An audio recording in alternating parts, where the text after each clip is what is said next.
کہ ہمارے ہاں بھی ختم قرآن کیا جاتا ہے اور اس کے بعد بھی دعا کا اہتمام کیا جاتا ہے. تو اصحاب رسول کے ہاں جو ہم نے کچھ روایتیں دیکھی ہیں ان میں ختم قرآن کی ایک صورت تھی اور ایک ہمارے ہاں بھی صورت ہے. ایک تو ان دونوں میں کیا فرق ہے، اور ہمارے ہاں علماء میں نے دیکھا ہے کہ وہ اس کے بارے میں کچھ تحفظات کا شکار بھی ہیں، یا کچھ اس کو بدعت کے پہلو سے بھی شاید اس کی نگاہ سے دیکھتے ہیں. تو نہیں، اس ایک میں تو کیا فرق ہے؟ ہاں ہمارے ہاں یعنی قرآن مجید کے ختم پر دعا کا اس کی کئی شکلیں ہیں. مثال کے طور پر عام طور پر آپ دیکھتے ہیں کہ بچے جب قرآن مجید کا حفظ مکمل کرتے ہیں تو اس موقع پر ایک اجتماع کا اہتمام ہوتا ہے. اس میں بچہ بھی ہوتا ہے، اس کے رشتہ دار، دوست، متعلقین ہوتے ہیں. تو اس موقع پر دعا کا اہتمام کیا جاتا ہے. تو وہ تو اسی کے ساتھ مناسبت رکھتا ہے، اس میں کوئی حرج نہیں. اس میں کوئی حرج نہیں ہے. ایک ویسے خوشی کا موقع بھی ہے، اور دوسرے وہ ایک بچے نے حفظ اپنا مکمل کیا ہے. بالکل ٹھیک. تو حفظ کا مکمل کر لینا یہ وہ اسی کے تحت آ جاتا ہے کہ اس موقع پر لوگ جمع ہو کے دعا کریں تو وہ اس کے تحت آتا ہے. پھر اب رمضان میں آپ دیکھتے ہیں کہ رمضان میں آخر میں جب تراویح میں حفاظ قرآن مکمل کر لیتے ہیں تو اس موقع پر بھی لوگ اکٹھے ہوتے ہیں.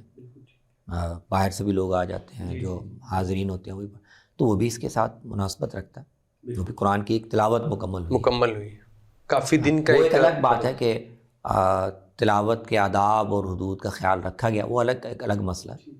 لیکن اگر کسی نے سارے آداب کے ساتھ، شرائط کے ساتھ رمضان میں قرآن سنایا ہے یا لوگوں نے سنا ہے تو ختم ہونے پر دعا کا اہتمام کرنا وہ اسی طرح ایک مسنون عمل بن جاتا ہے. جو چیز ہمارے ہاں نہیں نظر آتی جس کا اہتمام ہونا چاہیے وہ یہ ہے کہ صحابہ کرام جب اپنے طور پر معمول میں انفرادی طور پر قرآن مکمل کرتے ہیں گھر میں یا درسگاہ میں، تو اس موقع پر بھی اہتمام ہونا چاہیے.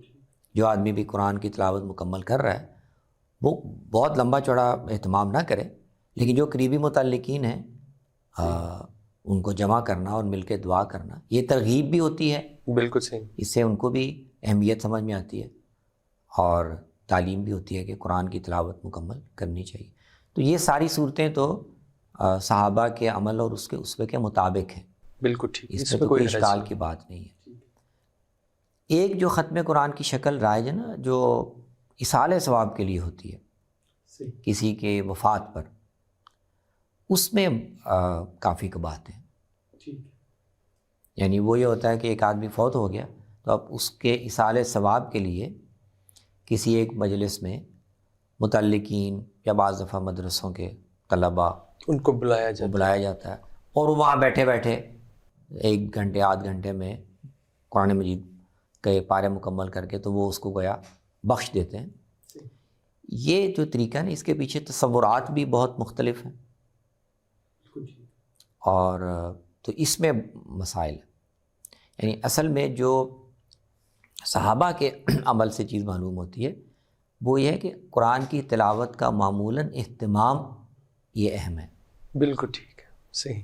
اور وہ عمل مکمل ہونے پر جب انسان آخر تک پہنچے تو وہ ایک ایسا موقع ہے کہ اس پر رحمت بھی نازل ہوتی ہے، فرشتے بھی آتے ہیں اور قبولیت دعا کا بھی موقع ہے. تو اس میں قرآن کی تلاوت کا اہتمام کرنا اور اس کو مکمل کرنا یہ اصل مطلوب ہے. اس کے صلے میں یا اس کے اکرام میں دعا کا ایک موقع پیدا ہوتا ہے. تو یہ جو ختم قرآن کی یہ جو رسم ہے نا کہ مختلف لوگ مل کے تو جلدی قرآن کا ایک مکمل کر لیں، یہ مختلف چیز ہے. اس میں وہ چیز نہیں پائی جاتی. اس کی مناسبت نہیں بن رہی. اس کی اس سے یعنی دین میں جو کسی عمل کا یا اس کے ساتھ وابستہ اجر کا جو تصور ہے اس کے ساتھ اس کا میل نہیں ہے. یہ ایک رسم زیادہ ہے اور اس میں پھر ظاہر ہے اس کا بھی اہتمام نہیں ہوتا کس نے کس طرح پڑھا ہے، صحیح پڑھا ہے نہیں پڑھا. تو اس کا اس سے کافی اس کے اثرات بھی مختلف ہیں. اس سے جو میسج لوگوں کو جاتا ہے وہ بھی مختلف ہے، بالکل مختلف، وہ روح پیش نظر نہیں رہتی جو روح اس اہتمام پہ نہیں رہتی. بالکل ٹھیک. ہاں تو اس لیے اس پر علماء کے جو تحفظات ہیں وہ میرے خیال میں بجا ہیں. لیکن اس کے علاوہ باقی جو شکلیں ہیں جس میں قرآن کی تلاوت کا اہتمام کیا جائے اور قرآن کے ساتھ ایک زندہ تعلق رکھا جائے، اور وہ جب ایک دفعہ آپ کی تلاوت مکمل ہو تو وہ یقیناً ایسا موقع ہے کہ اس پہ آدمی کو خوش بھی ہونا چاہیے، اس خوشی میں اور اس برکت میں دوسروں کو شریک بھی کرنا چاہیے اور دعا کا بھی اہتمام کرنا چاہیے.